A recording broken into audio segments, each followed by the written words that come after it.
Tasty ഡിഷസിന്റെ പുതിയ വീട്ടിലോട്ട് സ്വാഗതം. അപ്പോൾ ഞാനിന്ന് ഇവിടെ ഉണ്ടാക്കുന്ന ഒരു ചിക്കൻ്റെ ലിവർ കൊണ്ടുള്ള ഒരു റെസിപ്പിയാണ്. അപ്പോൾ ഓൾറെഡി ഞാൻ ഇതിലോട്ട് കുറച്ച് ഉപ്പും മഞ്ഞൾപ്പൊടിയും മുളക് പൊടിയും ഇച്ചിരി മല്ലിപ്പൊടി ഇട്ടിട്ട് നല്ലപോലെ പരട്ടി വെച്ചിട്ടുണ്ടായിരുന്നു 5 മിനിറ്റ്. ഇനി ഇത് എങ്ങനെയാണ് നമുക്കൊരു ചിക്കൻ ലിവർ ഫ്രൈ ഉണ്ടാക്കേണ്ടത് നമുക്ക് നോക്കാം. അപ്പോൾ നമ്മൾ ആദ്യം തന്നെ ഇതിലോട്ട് കുറച്ച് ഓയിൽ ഒഴിച്ച് കൊടുക്കുകയാണ്. ഇനി ഞാൻ ഇതിലോട്ട് വെച്ചിരിക്കുന്ന ഉള്ളിയാണ് ചേർക്കുന്നത്. നമുക്ക് വേണമെന്നുണ്ടെങ്കിൽ സവോളയും ചേർക്കാൻ ഇഷ്ടമുള്ളവർക്ക് നമ്മൾ എടുക്കാനും ഉള്ളിയാണ് ചേർക്കുന്നത്. ഇന്ന് നല്ലപോലെ നമുക്കൊന്ന് വഴറ്റിയെടുക്കാം.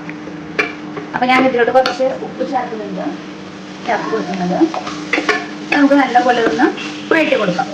ഉള്ളി വഴണ്ടി വരുന്ന സമയം കൊണ്ട് നമുക്ക് ഇതിലോട്ടുള്ള അരപ്പ് അരച്ചെടുക്കാവുന്നതാണ്. അപ്പോൾ നമ്മുടെ 3 പച്ചമുളക്, ആവശ്യത്തിലുള്ള ഇഞ്ചി, വെളുത്തുള്ളി എല്ലാം കൂടിയിട്ട് മിക്സിയുടെ ജാറിലോട്ട് ആക്കിയിട്ടുണ്ട്. അപ്പോൾ നമുക്ക് അരച്ചിട്ട് വരാം. അപ്പോൾ നമ്മൾ അരപ്പ് ശരിയാക്കിയിട്ടുണ്ട്.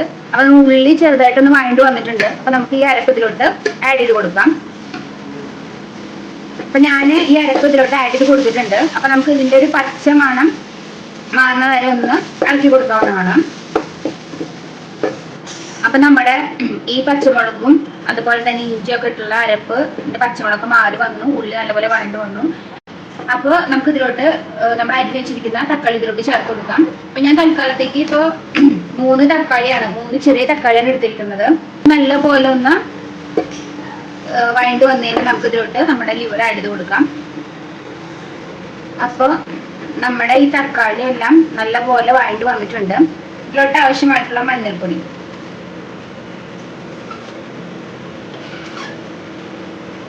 ഇതിലോട്ട് കുറച്ച് മല്ലിപ്പൊടി കൂടിയും ചേർത്ത് കൊടുക്കാം.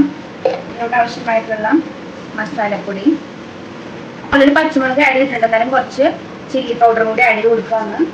ഈ ലാസ്റ്റ് നമുക്ക് ഇതിലോട്ട് കുറച്ച് കുരുമുളക് പൊടി ആവശ്യമാണ്. അപ്പൊ ഞാൻ കുരുമുളക് പൊടി കൂടി ചേർത്ത് കൊടുക്കുകയാണ്.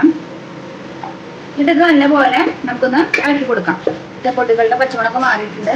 ഈ ലിവർ ഇതിലോട്ട് ആഡ് ചെയ്ത് കൊടുക്കാം. ഇനി ഇതിലോട്ട് കുറച്ച് വെള്ളം ചേർത്ത് കൊടുക്കാം. നമ്മുടെ ലിവർ വേവാൻ ആവശ്യമായിട്ടുള്ള വെള്ളം ചേർത്ത് കൊടുക്കാം. ഇതിലോട്ട് ആവശ്യമായിട്ടുള്ള വെള്ളം ചേർത്ത് കൊടുത്തു. ഇനി നമുക്ക് കുക്കർ മൂടി വെച്ചിട്ട് ഒരു വിസിൽ വരെ നമുക്കൊന്ന് വെയിറ്റ് ചെയ്യാം. വിസിലൊക്കെ പോയിട്ടുണ്ട്. നമുക്കിതിപ്പോൾ തുറന്ന് നോക്കാം. വെള്ളം വറ്റുന്ന വരെ നമുക്കൊന്ന് ഇളക്കി കൊടുക്കാം. അപ്പൊ നമുക്കിത് ചോറിന്റെ കൂടെയോ അപ്പത്തിന്റെ കൂടെയോ ചപ്പാത്തി കൂടെയൊക്കെ കഴിക്കാവുന്നതാണ്. അപ്പൊ നല്ലപോലെ ഡ്രൈ ആയിട്ട് വന്നിട്ടുണ്ട്. അപ്പൊ ഇതാണ് എൻ്റെ ലിവർ ഫ്രൈ ആയിട്ടുള്ളൊരു ഡിഷ്. അപ്പൊ എല്ലാവരും ട്രൈ ചെയ്ത് നോക്കണേ. Thank you.